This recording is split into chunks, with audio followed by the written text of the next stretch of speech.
and we knocked the hell out of Iran. They're dying to settle. They want to settle so badly. We gave them a week off for a funeral because we're nice. It's true. Communism is a mortal threat to American liberty. It is the greatest threat to our country, including World War I, World War II, Pearl Harbor, or even 9/11. We're not going to let this happen to us. Believe me, we're not letting it happen. Because communism is the enemy of free people everywhere in the world. Never works. It's the enemy of the Constitution. Above all, it's the enemy of July 4th, 1776. It is the enemy indeed. You can be loyal to Karl Marx, or you can be loyal to America. You can be a communist, or you can be a patriot. You cannot be both. As for those who peddle Marxist lies about our heritage, tell our children that we live on stolen land, or that our heroes were oppressors, they're doing something much worse than slandering our past. They are slandering and attacking our future. Not going to let that happen. They're trying to tear down the great American character, to destroy the people who declared independence, who crossed the Delaware, who settled the West and conquered the skies. You know who those people are. But we will never let that happen. Our American ancestors did not shed their blood at Concord and Trenton, Gettysburg and Shiloh, Midway and Normandy, just so that a band of thieves, radicals, and lunatics could come in and loot, pillage our nation. Our heroes died to win, build, and to save, and to build truly a great country, the greatest country ever in the world. America will never be a communist country.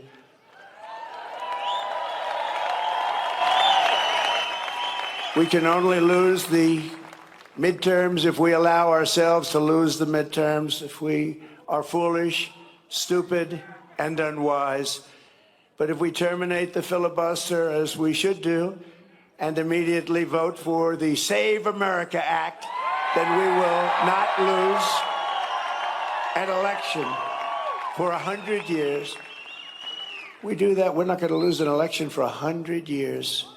The Communist Party is made up of illegal immigrants, criminals, and everybody that doesn't want to work. They invented it all. We charted the human genome, cured diseases. We powered entire cities by splitting single atoms and planted our flag on the moon. Americans fill the airwaves of the planet with our music and our culture. We invented baseball, basketball, football, volleyball, NASCAR, and the rodeo. We love that rodeo of the West. Americans have won the most Olympic medals of any country in the world by far, the most Nobel Prizes. Well, they haven't given me one. Settled 8 wars, I still haven't gotten it. That's okay. We beat Venezuela in one day, and we knocked the hell out of Iran. They're dying to settle. They want to settle so badly. We gave them a week off for a funeral because we're nice. It's true.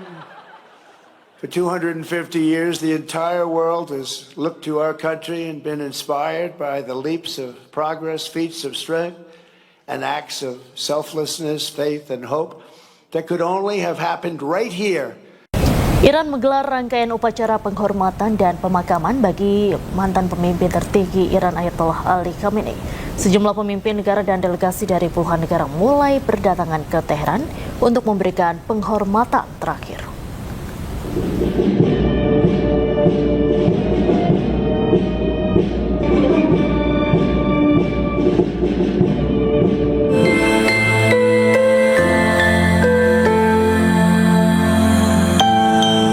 Para pemimpin agama dan delegasi dari Asia, Eropa, dan Timur Tengah mulai berdatangan ke Teheran untuk memberikan penghormatan terakhir kepada pemimpin tertinggi Iran, Ayatollah Ali Khamenei.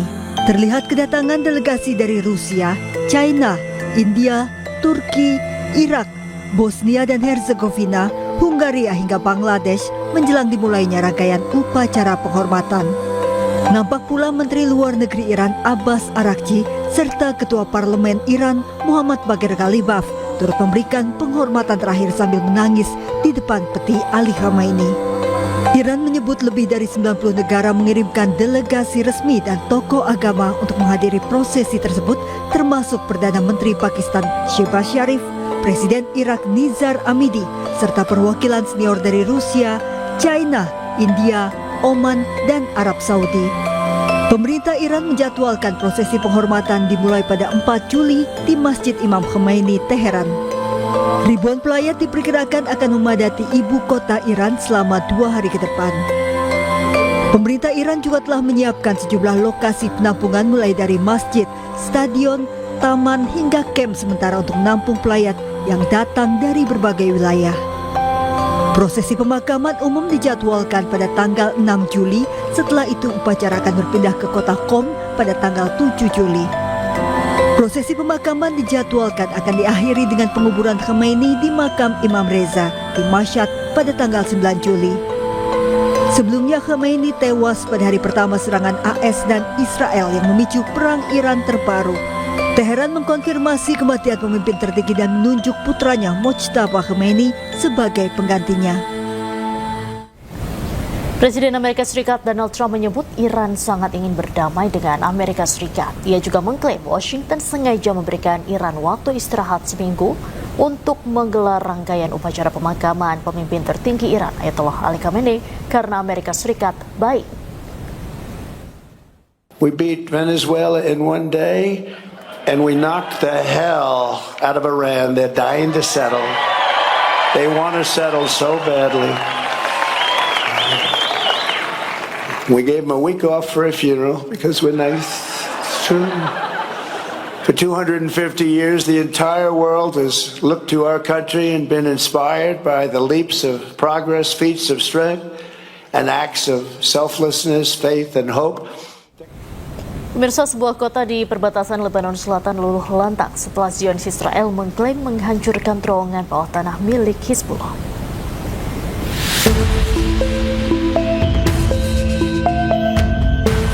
Kota Majdal Zaun di Lebanon Selatan mengalami kerusakan parah setelah serangan yang dilancarkan Zionis Israel terhadap sebuah terowongan yang diklaim digunakan oleh Hizbullah. Rekaman dari wilayah dekat Mansori, distrik Tir, memperlihatkan dampak ledakan besar yang membelah kawasan permukiman. Sejumlah rumah warga tampak rusak dengan puing-puing berserakan di berbagai titik. Zionis Israel menyatakan telah menghancurkan jalur bawah tanah yang ditemukan di dalam zona keamanan di Lebanon Selatan. Wali kota Majdal Zaun, Yusuf Sehaime, mengatakan kotanya telah berkali-kali menjadi sasaran serangan udara dan tembakan artileri selama konflik berlangsung.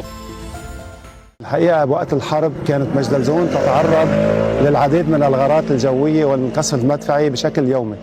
وبعد وقف إطلاق النار كنا موجودين بصور على مواقع التواصل الاجتماعي وردت معلومات أن العدو الإسرائيلي بده يفجر النفق الموجود بالجبل.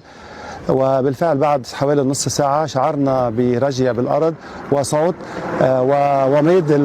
وميد من النار بيّنت أنه مباشرة أنه العدو الإسرائيلي أقدم على التفجير المنشأة الموجودة بالجبل. Zionis Israel juga mengklaim menemukan ratusan senjata serta 4 lubang peluncur yang disebut mengarah ke wilayah Israel. Klaim tersebut belum dapat diverifikasi secara independen. Menteri Keamanan Nasional Israel Itamar Ben-Gvir melakukan kunjungan ke permukiman warga Palestina di Yerusalem Timur yang menyebut pasukan Israel telah menghancurkan 20 rumah dan menuntut lebih banyak rumah lagi diratakan.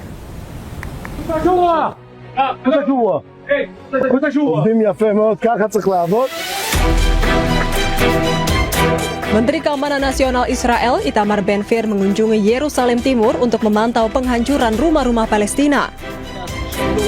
Ia mengklaim bahwa 20 bangunan ilegal warga Palestina telah dihancurkan, bahkan menuntut agar lebih banyak rumah lagi yang diratakan. Di tengah kunjungannya, ia juga sempat adu mulut dengan warga Palestina.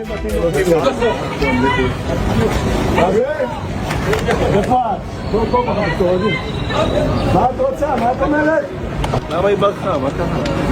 היא מתלוננת שרוצים להרוס לה את הבית, אם זה לא חוקי הורסים. הבעיה שאתם הורסים בבתים שלנו. מה שלא חוקי אני הורס. מה שלא חוקי אני הורס. Penggusuran rumah penduduk Palestina dilakukan dengan dalih pembangunan tanpa izin yang dikeluarkan Israel. Media Palestina melaporkan kebijakan perencanaan Israel bersifat restriktif untuk membatasi pertumbuhan penduduk Palestina dan memperluas kendali Israel atas kota tersebut. 1000 hari perang menghancurkan Gaza, ribuan warga Palestina kini hidup dalam keputusasaan di tengah reruntuhan.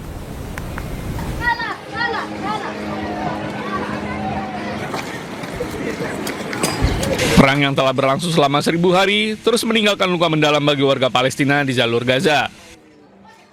Ratusan pengungsi yang berlindung di Universitas Islam Kota Gaza menyampaikan seruan putus asa kepada dunia internasional.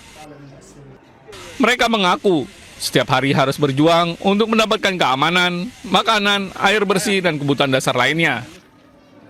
Bagi banyak keluarga, kehancuran akibat perang kini menjadi bagian dari kehidupan sehari-hari. Harapan agar konflik segera berakhir semakin memudar seiring berlanjutnya pertempuran. Sejumlah pengungsi menggambarkan Gaza sebagai wilayah yang kehilangan rasa aman, kehidupan normal, dan fasilitas dasar yang dibutuhkan untuk bertahan hidup.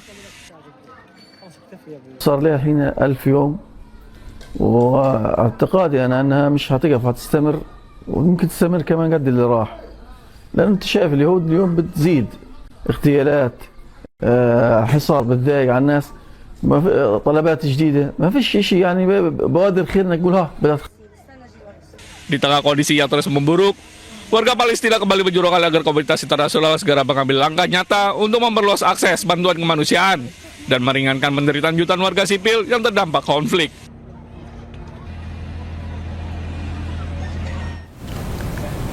Pemirsa, kapal milik Pertamina yang sempat tertahan di Selat Hormuz satu persatu telah meninggalkan Selat Hormuz. Kini tersisa satu kapal yang masih tertahan di selat tersebut. Nah, itu namanya Gam Sunoro Pertamina. Dan begitu pun dengan kapal-kapal yang lain, kata-kata yang... Kapal Gam Sunoro milik Pertamina berhasil melintasi Selat Hormuz. Keberhasilan ini menjadi kabar menggembirakan di tengah gejolak harga minyak dunia akibat penutupan Selat Hormuz. Berdasarkan informasi sementara, seluruh kapal Gam Sunoro dalam keadaan sehat, meski satu kapal berhasil melintas, namun kapal Pertamina Pride masih tertahan dan menunggu izin melintas. Rencana pelayaran menuju Kilang Cilacap juga masih tertunda. Kayaknya belum ada tanda-tanda untuk bergerak. Semoga lah ya. Tentunya untuk Pride sampai dengan saat ini kami sedang berproses untuk perizinannya. Nah, dan saat ini karena Selat Hormuz sudah memanas kembali, sehingga pelaksanaan kargo dari Pride masih tertunda, dan nanti apabila sudah melintas benar itu.